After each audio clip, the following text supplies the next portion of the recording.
Ultimately, wearable apps should be glanceable, actionable, and effortless, just like checking the time. And Android Wear's new platform capabilities enable experiences that really fit your wrist. We're seeing lots of great examples of this from developers. So let's take a look at some of the apps launching in the near future.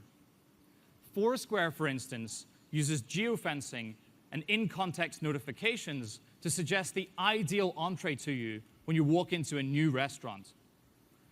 With the new Always On feature, apps like Citymapper can show you information about your train arrival for as long as you're going to need it.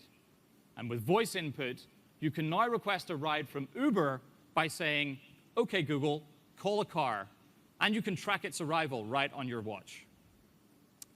Of course, we know that wearable technology is evolving fast, and that today's devices include everything from accelerometers and heart rate monitors to haptic motors and microphones to GPS and Wi-Fi. And we have enabled apps to make full use of these capabilities too. So with Android Wear, developers are free to build on top of all of them with code that runs directly on the watch itself, giving you deep, interactive experiences on your wrist. Google Fit, for instance, interprets that sensor data to recognize walking, running, and cycling, as well as squats, sit-ups, and push-ups automatically. If golf is more your thing, Golf Swing Analyzer uses the watch's accelerometer and gyroscope to measure the tempo, speed, and angle of your swing. And if you hear a song you like, Shazam can listen and recognize it using the watch's built-in microphone.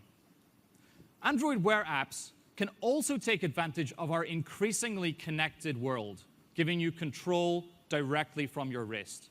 With Spotify, for instance, you can browse and control the music that you want to hear. With Ford's app, you can check your car's battery range right on your watch, and even find your car if you forgot where you parked it. And on your way home, you'll be able to adjust your living room temperature with Nest. Honestly, if you can dream it, you can build it. And our developer community is really delivering. Today, we're happy to announce that there are already more than 4,000 apps built specifically for Android Wear.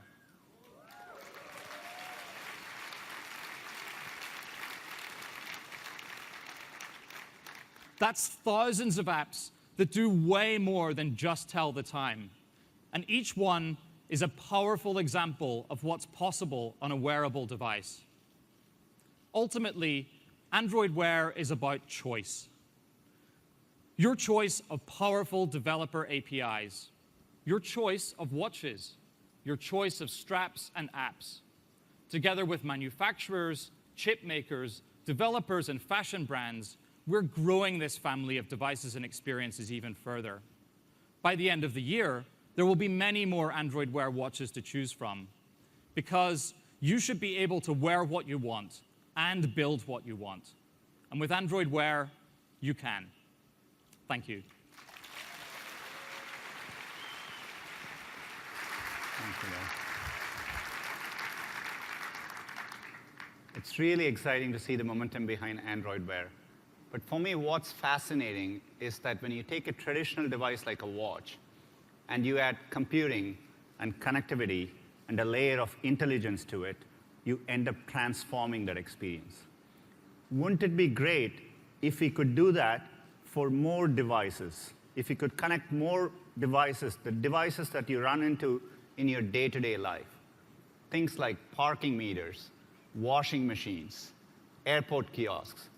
If we could get physical devices and connect them in a smart way to the internet, we think we can transform the experience for users. We call this the Internet of Things. And there are a whole range of possibilities you can imagine. The most common thing that gets talked about is the smarter home. Imagine you're driving in, your garage door, your lighting, your blinds, your music, all working together to create a better home. Maybe save energy in the process. But the possibilities go well beyond that. You can imagine a farmer managing the entire farm from her smartphone. The security cameras, the sensors, the irrigation equipment, all of them can be connected so that it works better together. A city's public transportation system, buses, bus schedules, parking spots, you could manage traffic, maintenance, and create a much better experience for people living in the city. So we see a range of possibilities, and we think it's endless, but there are a whole lot of challenges.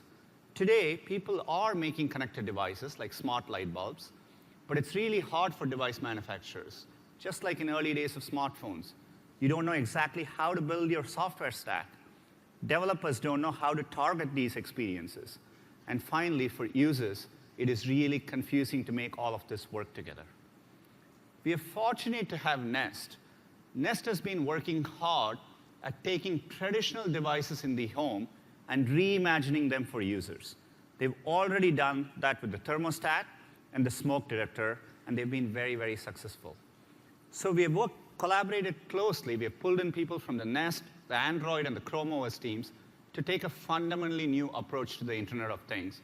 And we want to provide an end-to-end complete solution for our ecosystem. And to do that, we needed to think through all the building blocks. You need the underlying operating system. You need a communications layer so that the devices can talk to each other seamlessly. And finally, for users, it has to be a simple and elegant experience. So I'm very excited to announce today, we are announcing Project Brillo, which is the underlying operating system for the Internet of Things.